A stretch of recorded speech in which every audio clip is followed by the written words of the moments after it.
I like there's a guy on 5-Man Minus called Shu. And that has That's a me intrigued. solid I'm looking name. forward to watching Shu play. You And remember apparently he's the back in the captain of day the team. where you would pick a name and you try real hard and it ends up being like Sniper XXX 420, whatever it is.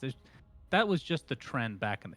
Now it's cooler to just have a very like Mug would probably be a good name these days. Just mouse pad. We That's were probably a great incredibly name. unoriginal with our gamer tags back in the day. I will This is admit true. I was a X, lowercase x, capital X, renegade, capital X, Ooh, lowercase x. I very even had a nice. hat. It's very embarrassing. Something will come out in the future, I'm sure. But I'm with you. Today, some players are more creative, some are not. Didn't a couple of players we've had a couple of name changes recently. One in our region, SVG, has changed his name to LOA. And then there were a couple of name changes over in the Europe division too that people were definitely a bit intrigued about, but I can't remember. But just to kind of go And along with the conversation, they keep changing those gamer tags still. well, speaking of that Cottle guy, Outworld Devourer, he has gone through many transformations, not only becoming from a terrible hero to a great hero to a terrible, just the cycle is endless, but the name changes. Obsidian right. Destroyer into Outworld Destroyer into Outworld Devourer into Outhouse Devourer, whatever the hell it was called originally, and then now Outworld, or what is it? Outworld Destroyer now? What was it in Warcraft 3? What was it Obsidian originally? Destroyer. Obsidian. Okay. Yeah, I don't know where we are. I don't know what to call him. Imagine Outworld Obsidian Devourer. being a name you can't use. That was the coolest one. Outworld? Obsidian. That sounds very prestigious to me. Yeah, we've Isn't seen obsidian like a type of rock? Yes, it's basically what he's made out of, obsidian. I see. Are they allowed to copyright that? Blizzard can copyright anything, apparently. That Skeleton King sounds like the most generic shit ever, and they were able to The funniest take that thing one, about so. that is, not to go off on another tangent, but with all the names that you can't use from Blizzard, they're using Overwatch for the report system coming to Dota, which has already been in Counter-Strike, which is a game for Blizzard. How is that not copywritten, of all things? Garbage game. Okay, it's a weird world we live in, but let's continue. Yeah, on to the draft here. Crystal Maiden, and of course the puck coming out on the side of Arkosh. Rubik has shown up, and so is TA as your mid lane grab here. I don't suppose there's as much flexibility when you're grabbing something like a TA, so that leads us to believe that this OD is certainly set for the safe lane, it looks like, if Mars is to be the off lane, unless support. I don't know, but intriguing nonetheless. So TA puck, that used to be a real classic kind of mid lane matchup. If it tends to be that or not, I'm not sure. Yeah, that and the Queen of Pain puck is like the matchup as old as time. The CM here, you guys are familiar with the Aghanim Shard that was added for that one, the 1400 gold. You can use Frostbite on yourself, or you can use it while you're channeling an ability. It's a huge quality of life improvement for the hero, and I think it makes it a bit more playable. Rubik was a solid pickup here, great against the Nyx Assassin, and somebody told me recently that good spells win games, believe it or not. Now, I know that sounds kind of crazy. So just grabbing Rubik usually means you're going to get good spells. The enemy team is going to pick them one way or the other. So even though you don't really want to work with Nature's Prophet Kit that much, Rubik is a pretty solid pickup at that point as well. Puck, one of the big winners of this patch. They're banning out the last heroes here. Drow Ranger, Phantom Lancer. I mean, you guys have seen several Phantom Lancer games already. The hero, they absolutely destroyed his Aghanim Scepter. I don't know if you saw that one. It is horrible now. What does it even do now? It creates 10 illusions at the same time. Like it maxes out your juxtapose. So they'll all expire at the same time as well. Yeah. That's definitely. I mean, his Ags has always been. He's had 3 iterations now. They were all bad. Actually, no, the last one was decent, but they ended up nerfing it again. I think it became unpickable. I mean, speaking of Aghanims and Shards, General, the great segue. A great synergy here is Rubik can telekinese his own ally and grief him to break coil stun. Imagine if the game is already over, you can have fun by making your teammates extremely angry. Remember this in your pubs. Very important. You are the villain of NA Dota, Suns fan. Thank you. Do they still have that capability of turning off help from your teammates? Like when you wanted to get... doing that in a pro match. I wonder if that applies to the Rubik telekinesis as well or not. But I know that used to be a thing because people just got naturally griefed all the time with tiny tossing. They had to Yeah, the offer an ability to original turn it off. griefing was this is why Io wasn't in captain's mode in Dota 1 for literally 4 years, because you could just relocate a teammate onto a cliff and there was no way for them to get away. You could That's just leave why them up you for the whole weren't game. weren't you in the past also not allowed to hook or swap as Venge or Pudge to people onto the high ground either? Because they were You just worried couldn't about buy people abusing Blink it. Dagger on That's those what it heroes. was. That's what it was. Yeah. Gosh. Imagine a world where you can't buy an item because of the hero you're playing. We've come quite a long way, gentlemen, as Lone Yeah. Druid finishes us off for Dog Team, whatever they're called. That's Champ. DogChamp. That's a very DogChamp hero right there, right? True. Not Yeah. a dog, but it's a bear, but a pet nonetheless. Suits the team quite nice, but offers that little bit of greedy potential, that sieging potential there, where they had a kind of fair amount of objective takers. Now it kind of accelerates a bit, but this is a team. I don't know.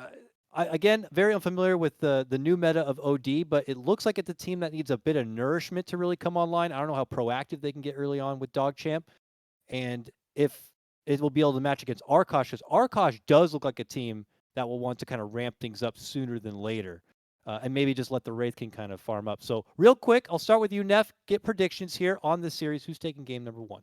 DogChamp. Templar Assassins of Ray Lisa special. That's all I got to say. Well, Sunset? I absolutely love Arkosh Gaming's lineup, but not enough to pick them to win. So DogChamp will win this game.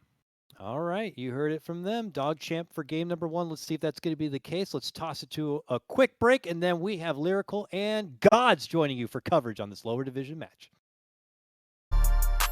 Ladies and gentlemen, hello and welcome back again. Division 2 is starting out in fast fashion already as we are into the game and first blood literally just happened. GoDz, how you doing, man? I'm doing great, Lyrical. Great to be on the mic with you, and great to be casting some Dota here. Yeah, it's the time. It's the beginning again of NA DPC. We had the first Division 2 games last night, and now continuing on with Division 1, and now we're back at it again with that little bit of a grudge match that the panel was talking about, the Lukey stack with, of course, Bloody 9, who was getting pretty feisty in the qualifiers, facing off against Arkosh, and now giving him the GLHF and a good old awaken. You'll love to see it. Yeah, I think definitely for these other NA teams in not just the lower division, but just across the NA scene, they look at Arkosh, they're a team that gets talked about a lot, and they're thinking, man, we want to beat these guys because it's like your chance to be in the spotlight just because Slacks has this big following. So I think there's that added motivation for every team when they're playing against Arkosh because they kind of are the bad guys of the lower division here in the NA DPC. Literally monsters. Yeah, you've got to take them down. You got to beat the monsters down and not give anything up to them. They're going to rotate over actually and try to make a contentious spot here. Lukey spots out Goat, realizes I don't want to be here anymore, and then they leave. And this might set them up for 3 bounty runes potentially. Grumlo's going to have to get some quick fingers moving. And yeah, 3 bounty runes to start. Yep. The battle begins. I've seen a lot of success with these very quick 5-man move out, especially around that mid lane. We saw Forzumas doing it against CG, just getting down a ward, camping around that cliff and catching people by surprise. So I do like what we're seeing from Arkosh. Something you brought up that is going to be scary this game, and when it came out in the draft, is this Gremlo Nature's Prophet. Right. I know the panel talked about it as well. This, I think, is going to be kind of a key hero and player to look out for this game. Yeah, it depending upon how he wants to play it, it could be really, really tough to play against. Neff was talking about the sort of just using Sprout when you have the Aghanim shard out and you can push 2 lanes simultaneously. It's just ridiculously hard to play against. Right now, at least, they're kind of leaving Grumlo alone as Crow's going to grab that creep wave and pull it back behind the tier 1 tower. And down bottom, you can see there also some more aggression going out. But it's basically going to be a solo lane for him for a second while he gets help from the Treants and Bloody 9 trying to contest. But there's not really much he's going to be able to do. We'll see if they can get that pull off here without issue. They're kind of creating like a 4th lane here. Bloody 9's just going to be looking to snipe some CS, get some denies. So basically him and Crow will be battling it out while the Nature's Prophet, Gremlo, and Fade will be, playing this Nature's Prophet versus Lone Druid. Both heroes with some summons to help with the last hitting. I don't think either side is getting a big advantage out of what's happening up top right now. It would be nice if Gremlo was able to snipe the bear all the way down. They do have a resummon if it gets a little bit low on fade, but obviously not the thing that you want to have to do early on. Mid lane already. F was talking about the Reylisa special of the TA, and the matchup versus Puck, always a little bit of a treat to watch. He's always able to do. Yeah, I think every TA matchup I find interesting just because, yeah, there is so much, such a big skill and individual play component with the side blades. Puck pulled off a D ward, so that gave a bit of extra gold and XP. But we're seeing Reylisa hold his own here and go pretty even with the Puck so far. Definitely. Canis Vulpes there. So pretty slow pace to the game, at least at the beginning. The top wave is pushing into Arkosh, so they're going to have a little bit of a better time. Meanwhile, DogChamp sort of looking like they're doing pretty okay across all the lanes. The main one that's sort of struggling here is going to be the Lone Druid. Yeah, he's losing quite a lot of XP, which is something Lone Druid wants with those waves being pulled behind. But I think they're making up for it because DogChamp, to me, are kind of winning this bottom lane pretty convincingly so far. They're really zoning away the Wraith King. CM, I don't know. I'm just not even with the recent changes. I'm still not very hot on this hero. I just feel like it's a very weak laner and doesn't provide enough in the mid game. And we're seeing down bottom, the CM cannot secure this lane at all. OD, support, core, this hero does it all now, you know. It's one of those things where it's been a big swing back in the positive direction for where this hero's at right now. I mean, 7 armor compared to 1. Like, he's got boots, so he's moving way faster anyways. Yeah, OD is just a monster down here. And they're definitely putting the hurt onto Mr. Goat there. He doesn't even actually have a point in Arcane Aura yet, just going all out aggressive to try and secure bounty rune, or rather the last hits on rage creeps when he can, and he might go down if he's not careful. The beatdown commences, a spear in the back and dead, but they do find a return kill. Pale Horse able to take down Yaren and now trying to beat into Luki a little bit, still slowed for a moment, but that's going to be the end of the aggression. Yeah, I think that actually helps salvage this lane a bit for Arkosh because the extra damage on Luki as well. Big win for Arkosh with that trade. It was Team DogChamp who just got a bit too aggressive and overestimated how strong they were. Pale Horse making a solo kill on Luki. Very close. Yeah, that would have been devastating. And he does have another round of tangos being brought out. At the moment, at least, CM made the full rotation towards mid to try and secure this rune. And they will have to take away that region. So Canis Vulpes, no bottle yet. I believe that's being brought out on the courier right now. So not the end of the world, but it does mean that it's, you know, the Wraith King alone here for a second. Yeah. So neither team fully pulling ahead here in the laning stage. We'll see if Canis Vulpes is going to start making some moves on Puck with the level 6 Dream Coil. It is kind of this interesting matchup where the TA is going to be able to outfarm a Puck, but the Puck has a lot more playmaking potential in these side lanes. So I think combine that with the global TP of a Nature's Prophet, Arkosh are going to be the team playing much more aggressive this game, or at least they should be. Right. That's what they're going to be hoping to make happen, and there's a lot of potential for it. Pale Horse. They might get the bear top. Nice 300 gold pickup for Gremlo. Ooh. I like to see it. Yeah, that's really good. He's already gone for this just like max punch build. Blightstone, Robe of the Magi, Gloves of Haste. And they're going to be able to secure a couple of bounty runes there. Looks like 2 apiece for both teams. Gremlo battling out with Bloody Nine. Needs to be careful. He's trying to stand tall here and find himself a kill, and they will get it. Gremlo takes down Bloody Nine and then just saunters off, but the root is there. Fairy Fire tries to get away. They eat through the tree, and that will gobble up the NP. Yeah, good micro from Fade, but Arkosh doing a good job kind of baiting him there, getting the 1-for-1 trade. Even though it's a support for a core, I don't think, you know, the Nature's Prophet's going to be too upset about that, since you can kind of come back to lane with full health, has the treads now, and will be in a pretty strong fighting position on return to lane. Okay. I like it. I like it. You know, we had Knoxville in here earlier talking about some of the most picked heroes, and one of the most bans across the patch is this Mars. And Luki so far having a really good game on it.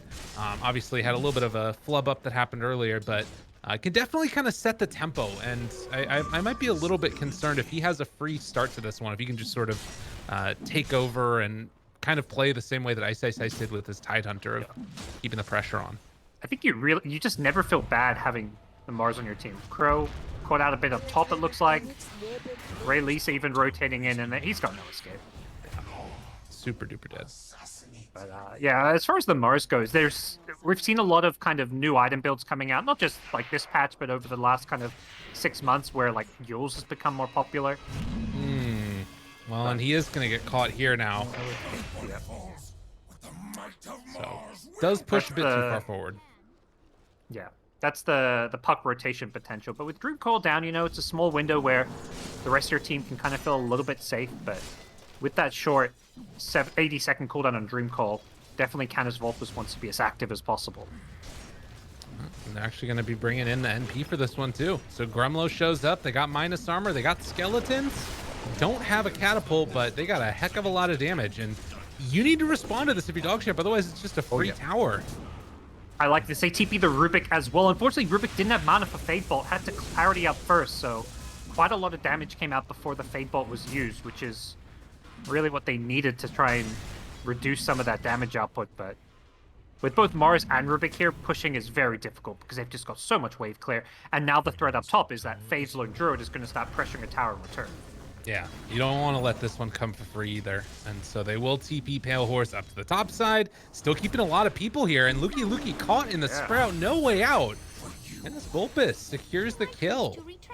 It was a kind of cool, sneaky move. They see Pale Horse TP top, so I think Luki is like, okay, push is over. I'm safe down here. But the entire rest of Arkosh was still just lingering around, hoping to keep pushing. And Gremlo is going to make sure they guarantee this tier 1 tower. Possibly even another kill if they're not careful. Oh, Bloody 9, no tangos. My man's just got a salve, and the body blocks coming in now from those treants. Easy as pie. They take down Bloody 9. Arkosh off to a hot start here. All of their cores in the top 3 net worth. Yeah, they're having a great time. The one lane that didn't go too well for them was the bottom lane, but they managed to just find some key kills and rotate the puck as well as Nature's Prophet. So they make up for the Wraith King's rough start by just giving him an easier lane up top and also just rotating a lot of people to his lane. And they got the coil now on the Lisa, but Yarn saving his life for the moment there. They're going to drop the arena down. Gremlo, in a world of hurt, has to try and hide his way around the side of that arena, but it will not happen. GoDz dies as well. They went in a bit too deep there. And, well, Silence, maybe a chance here for a follow-up kill. Has to jump away. Crow decides to run. They do have another orb in 1. As everybody's kind of grouped together. Spike Carapace, good play there. Oh, but Luki's barely able to back away. And Crow, how is he still alive? He jumps to the side, will eventually be brought down, but the chase forward looking for Bloody 9. And, well, Canis Vulpus finally calls off the charge, realizing that might be a bit too deep. I mean, he's playing around this area. Yeah, I mean, that Nyx bought so much time for Canis Vulpus to just dish out a ton of damage. Had the Arcane Rune for that fight, which just made this puck so deadly. The Mars just kept getting nuked down, and now they're looking to fight over these 10-minute bounty runes. Oh, lift there afterwards. Silence onto 2, trying to control. GoDz here. They're just not giving up this area at all. Oh, and he went in a bit too deep, and now he's going to be punished. So they take down the GOAT as they were all contesting for that ancient stack. I think importantly for DogChamp is they have this defensive ward that hasn't been dewarded. It's just been protecting them and allowed them to understand how many heroes were rotating in. Ooh, Canis Vulpus. He died to the trap. It was a spear that connected. Wow. And I mean, it's what, 10 minutes now. We've had 15 kills. It doesn't really feel like it's slowing down at all.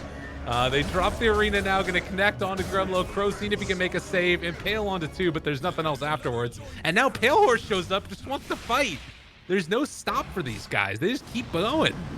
Yeah, Pale Horse is kind of in an okay position to fight with this Phase Boots Bracer build. Not rushing any kind of Midas, but... Oh, and another round. Tries to take him down. Impale out afterwards. They kill Luki. Just everything to take down their rival. They do have an orb back up in a second, looking for the chase. Gremlo finishes the TP, gonna go for the Sprout. And now with Lisa showing up, he's got to be a little bit careful. They're still pressuring the mid tower, though, through all of this. They've got a siege creep.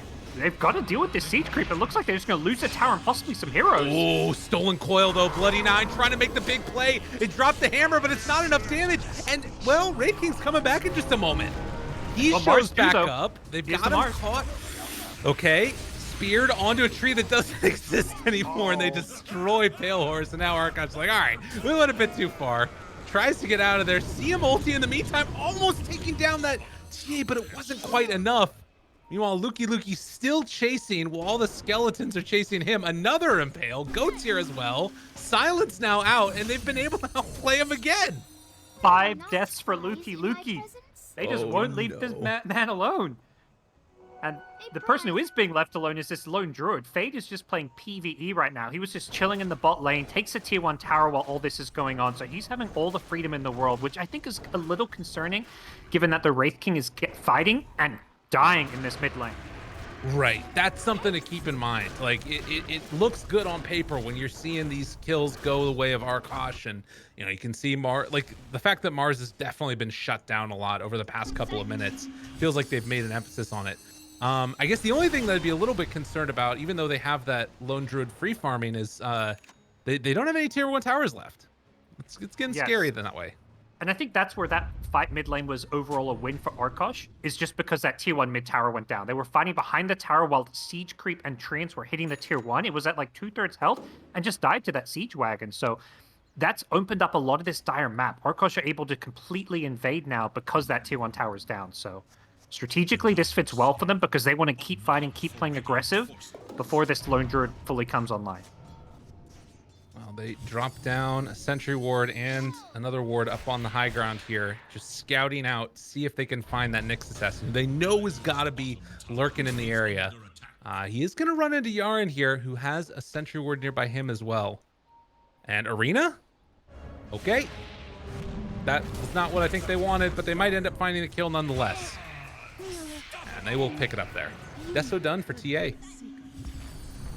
Yeah, this TA, one of those kind of mid-game timing heroes.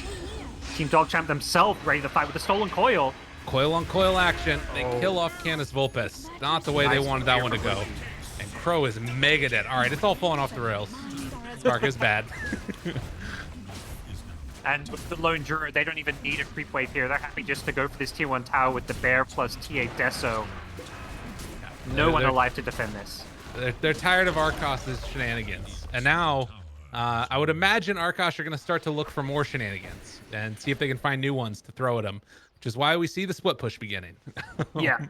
That's the game plan. I think it's starting to feel like their team fight's just a little lackluster on the Arkosh side. That's always been one of Nature's Prophets' kind of, weak points, combined with the fact they've got this Wraith King who has a very long cooldown on level 1 reincarnation, 200 seconds. So, Pale Horse has this early phase armlet, so can theoretically get involved in fights, but only when he has reincarnation is he going to feel comfortable doing so. And if he's fighting too much and not farming, he's going to feel like he's falling really far behind the lone druid. Oh, they found him here. Oh, and the pause mid impale. There's some question mark. Oh, I knew it was gonna happen. There's some saline flowing through the veins of people here in the Dota 2 DPC. Love to see it. I think he's dead no matter what, though, at this point. Yeah, I mean, with the Orchid, as far as Orchid reveals go, losing a support OD, I don't think you're too worried about that.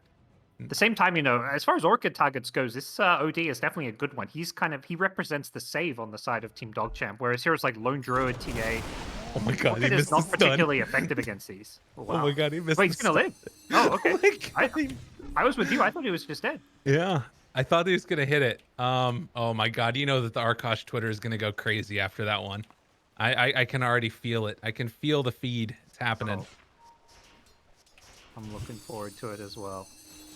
Now, 15-minute mark coming up now. We've got bounty runes that are going to be coming up as well.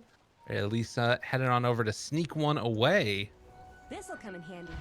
And that looks like it is a Crow blow up. Oh no, just going to pop the Spike Carapace afterwards. Nice play. Yeah, so DogChamp finding their footing and kind of controlling the map and whatever fights happen right now. They've got really good vision up with the wards as well as the traps. It just doesn't feel like there's any good targets for Arkosh to go for right now. And they're getting picked apart. Yeah, they are. Yeah, these last couple of minutes have just been all DogChamp. Doing what they need. Up top, another chance for a setup here. Canis Vulpes, seeing if he can find themselves a kill. CM ulti off to the side, and Gremlo comes in to secure it. But they use everything. Ray Lisa's going in 1v3. This is a little bit wild. I think he's just dead. You know, for a second I'm like, oh, this is genius. You know, they don't have any spell slot. But then I was like, but he is 1v3. Yeah. All it takes is a frostbite, and it kind of ruins his day because that is a level 4 frostbite, 3-second duration disable, and yeah, that's not a BK/BTA or anything. Well played by the CM. And yeah, set up now to sort of find a little bit of a comeback potential. They're just sending these treants directly into the tower. That's all that they want to do. And then, of course, I'm going to give a little bit of a sprout afterwards just to be a bit of a butthead there. Pale Horse going to get jumped on here, maybe mid? Oh, he's fading. He's got reincarnation. Oh, instead, it's the show up from Crow. Trying to get away for the moment, but yeah. He's not still going to save him. And I think, yeah, you can see there some lines being drawn on the mini-map. Definitely DogChamp have got to feel like, what are we looking to do right now? Because the last 2 or 3 minutes, Arkosh has managed to outplay them, find pickoffs in the top lane on the TA, the Mars in the mid lane, and before that it was DogChamp who was showing much stronger team fight and just general map control. So they've got to feel like they're doing something a bit wrong here, and that's something they need to address. Definitely. I want to see if they what type of sort of adjustments they're going to make, particularly because this entire lineup of Arkosh to me feels like they're kind of getting prepped to just make it really tough for DogChamp to do anything to stop the pressure that's coming. Immediately they send Gremlo up top again. He's going to pressure it out. They do have the Meteor Hammer on OD, which I think has been a kind of cool new addition to this hero's kit. The timing of that with the Astral works pretty freaking well. Oh yeah, it's really, really nice. And the fact, yeah, you can easily farm this item, even if you're being played as support. You see an Astral mid, but it is a puck, so they're not even going to look to follow that one up. All right. But yeah, as you mentioned, I mean, you can see where these lanes are right now. Both top and mid lane are pushing deep onto the DogChamp side. Ooh, they've caught CM. No.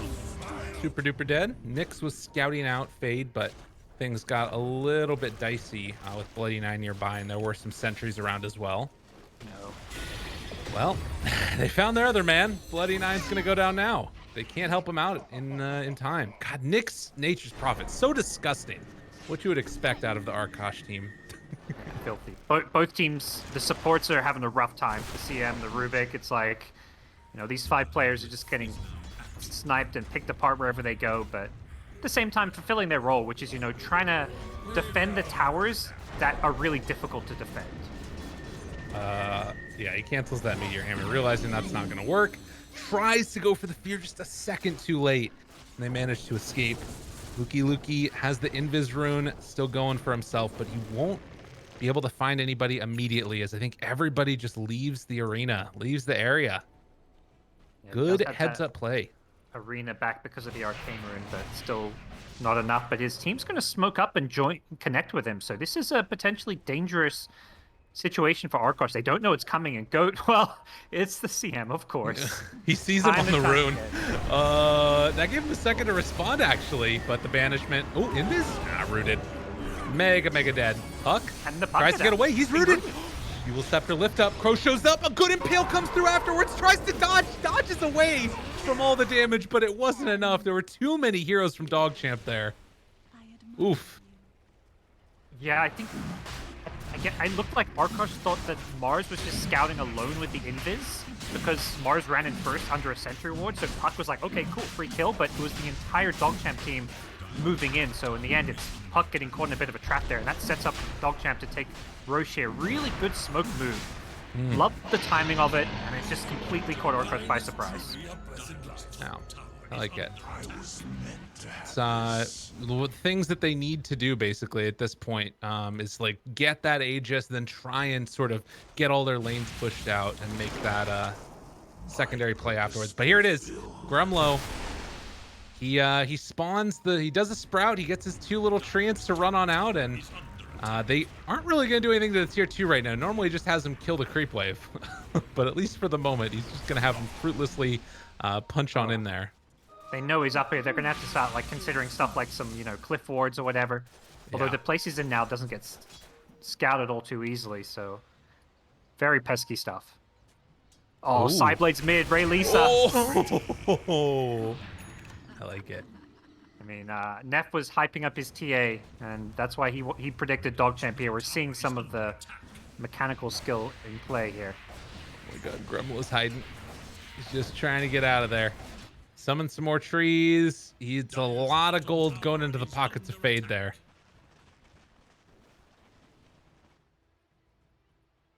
We'll have another pause here. Apparently Crow having some trouble with his hotkeys. Yeah.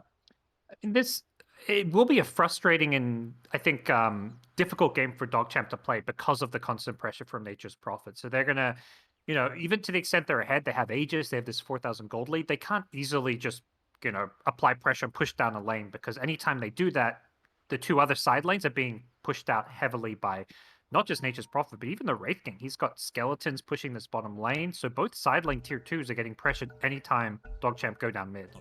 Right. Yeah, it's a problem. And I don't know if there's an easy solution besides like kill the split pushers, Yeah. which isn't really a solution so much as a goal. But oof, Nice blink can't out. quite get him.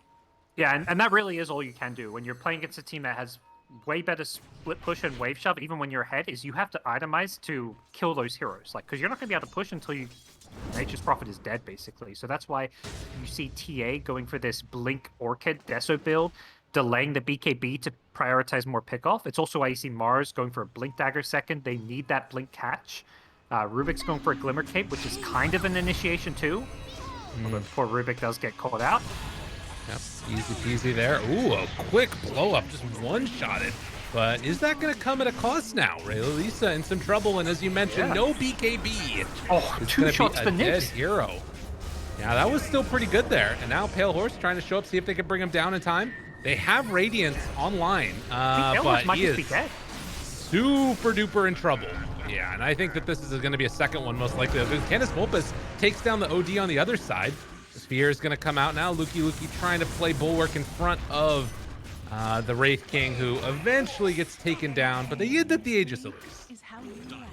Yeah, very expensive Aegis take, though. They threw a lot of bodies at that fight, and I think what Raylisa did there, it's kind of like it looks kind of sloppy, but he just knows, I've got an Aegis. It doesn't matter if I waste my first life because they're not killing me a second time. And now right here, you mentioned those cliff wards, they drop them down and they will get it. So this is the opening that DogChamp have been looking for. And I've been impressed so far. Oh no, not again. Freaking Gremlo. This is, it's Arkosh Gaming. This is I think a little preview of what to expect from them. Just disgusting. All their lanes are pushing in. They have one creep wave here, which they need to keep alive for whatever push it is that DogChamp want to accomplish. Yeah. I think the good news is you've got the 5 position that has pretty good wave clear in the Rubik. The TA traps can be a little bit helpful as well to keep lanes shoved out. True. Radiant's top tower is under Well, attack. Crow Okay. Structure fortified. trying to chase and won't be able to get him, it looks like. So they're going to have to call that one off. But I feel like we're going to see maybe Gremlo head on up top next. And I mean, they're just dropping wards everywhere up here. It's brilliant. I mean, it's kind of what they feel like they have to do. Yeah. They understand it's the biggest nuisance. It's not even like a major threat, but if they ever want to make plays, they just have to address this. They're putting traps in the trees. Gremlo is thorn in their side for now, at least. Well, more damage onto the tier 2 bottom. He is going to show up in one place where they don't have wards yet. Summon some trees and can head on out of here afterwards. Yep. And well, another wave down. And this is the type of Dota I think we're going to be expecting over the next little bit. It is a lot of gold going into the coffers of Team DogChamp. Yeah, I think, particularly, the heroes like this Mars, Rubik, when they see these treants in a lane, they're quite happy just to go and farm them. And Gremlo's actually going to be careful. He's being found here. Uh-oh. In trouble, gets caught, and he is going to be punished. Man, DogChamp did their homework. They were not afraid of this NP. They were super ready. They tried to respond by Boots are traveling in the Puck, so Arkosh kind of have this global potential with Puck as well as Nature's Prophet and Nyx roaming around, but you've got to have 4 heroes there if you want to take that fight top. Ooh, gets the break, gets the stun, gets the kill. Now looking for more. Fades in the midst of all of them as well. And have that Fear, but did not use it yet. Now is going to be turned around upon trying to take down Pale Horse, but everybody else showing up. Fade is maybe in a bit too deep, but Rayleigh's also... Oh, the big CM ulti. It's a BKB still being used by TA, but they might kill off the bear there. Tons of damage onto him. He just resummoned. So no bear for a very long time. 3 dead and looking for more now. They're thinking about TPing in afterwards with Gremlo. Got him caught there with the Orchid, but just gets demolished. Can they get out? No. Rubik secures the kill with one swift punch and now beating down the TA and looking for Bloody 9 one last time. They'll get the finish. Arkosh aren't done yet. Oh, 5-man wipe. They may have been down 10,000 gold prior to that, but what a huge turnaround for them. Bringing down that bear, they just kind of ignored, well, they ignored the Spirit Bear, went for the Lone Druid hero himself, and that was absolutely huge, taking that Lone Druid out of the fight. And TA with that BKB first showing, just not quite getting the outcome they were hoping for. No, this is a big turnaround for them for sure. A banish here, as well as the Meteor Hander, doesn't quite connect the way they wanted it to, but Crow will just get demolished. But now they show up. Yeah, they Gremlo yet a lot. again. No Sanities is used here. They may just die. Oh, coil onto both of them. They bought him caught, and that's going to be another 2 hit in the dirt. Luki tries to buy a little bit of extra time for himself, but it won't happen. Now, he does have that spear that keeps alive, or tries to burn down the rest of the creeps, but they have a catapult, so this is going to be a tier 2 tower taken. Yep. It's got skeletons to back it up, and tier 2 tower going down, possibly bottom lane in trouble as well. Fade's going to be really careful. He still doesn't have his bear for another 25 seconds, and he's been scouted, so he, at this point, doesn't want to summon it. Not that he can yet. He may just go down if he's not careful. I'm pretty sure that this is going to be another death here, although Gremlo's kind of stuck. The creeps are on top of him, too. This has gotten weird, Parker. I'm not sure about this one anymore. Really shows up. Now Gremlo, he's in trouble, barely able to get that TP out. Goat, he does have ulti as this BKB is going to wear out shortly. Hides off to the side, needs to get away. Goes Scepter, and now Turney trying to make it work. Is it going to be enough damage? Can they kill him off in time? Will be able to. My God, Goat just blew them all up. Gremlo shows back up now, trying to chase down that OD. Doesn't even need to fully, and Fade, he just resummoned. Can they kill him off again? They're going to try and take him down, and I think so. Yeah, he's losing true form. Not that it's going to matter. You bring him down once again, no bear summon. He'll have it roughly when he respawns, but the bigger problem is just they're all dead, so there's no point buying back when you're a lone druid without your spirit bear, so... Pale Horse going to lead the charge, and with level 3 reincarnation, he's got that back up in 3 seconds time, so Arkosh going to feel really good about their current position. Yeah, this has been such a big turnaround. I mean, you talked about it. They were up crazy. 10K gold lead. They were at like a 75% win chance according to Dota Plus, but now... I mean, the Fiery Spear is not going to do enough to stop this pressure that's coming. Maybe a Meteor Hammer is going to be a bit annoying, but eventually this Rax is going to fall, and Arkosh Gaming just completely turned this back around the last 5 minutes. Yeah, they just managed to find that one team fight that can, you know, break open the game. I mean, often, you know, you hear analysts talking about, like, you know, how costly just making 1 or 2 mistakes can be when you're ahead, and that's exactly just kind of what happened here. It was like what looked like a kind of small mistake, one team fight that they let Arkosh win, but it completely changed the state of this game.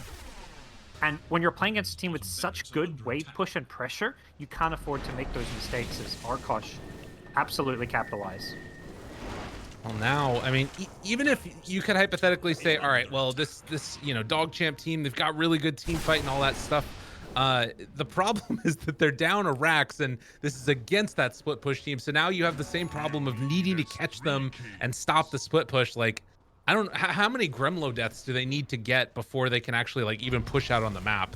I feel like it's going to be more than a few. It's going to be really hard, and we'll see if This they could can be good. find some more here. Oh, Yeah. Spike Carapace. Able to get that coil on afterwards. Good jump away for the moment, but oh my God, that keeps him alive. That's still alive. Yeah, that's Spirit.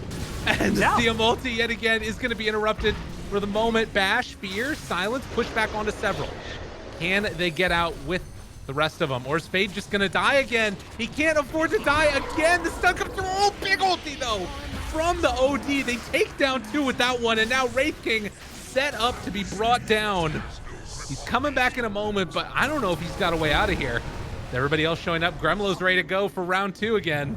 The buyback comes from the puck. Great stun from Crow yet again. Wraith King trying to live, trying to stay alive, trying to chase down TA now. Will get that kill. Turns onto Rubik, beats the crap out of him also. Arkosh are the team that you love to hate, but they are killing it right here. Unbelievable as they're going to take down all of them yet again, except they do manage to get the blink out on Luki Luki. What a Oh, the freaking Treants nuts mid game. though. They're just Yeah. pressuring constantly. Luckily, the Spirit Bear was barely kept alive, so they've still got Fade's Bear to try and defend with, but has not got a resummon yet. God, it should be illegal to do this to teams. It's such a frustrating way to have to play against Dota. Just constant summons, just right-clicked onto your buildings. And they took that whole other lane of racks, gonna turn now onto the other melee racks mid, summoning Treants everywhere. You gotta get rid of the NP. It's gross. They take down the Wraith King yet again, pushing back and forth between all of them. Pale Horse beating away. He does have the halberd afterwards. They're gonna take down yet another. Fade is gonna die. Luki Luki also to fall. They buy back on everybody that they can, but the CM ulti and everything else is too much. GG is called. Arkosh do it. They take game one. It was just an endless onslaught, and the fact that the pressure never let up. You saw DogChamp. They were doing all the right things to try and deal with the split push, putting these clipboards, putting traps in the trees, trying to catch people out. And it was mostly working, but Arkosh showing that they're not just a split pushing force, they also managed to win those key team fights. First, over on their side near their shop, winning that fight, turning the game around. And the fact that once this Wraith King came online with Radiance and Halberd, he had all this evasion. And I think we saw DogChamp's lineup, very heavy on the physical damage. TA, Lone Druid, single target right-click damage. Wraith King itemized and played perfectly against it. Well, very impressive showing for sure. 64 kills all told in 31 minutes. But we're going to go to a quick break. When we get back, the panelists will break down the madness, and then we'll be ready for game number 2. But first, the break.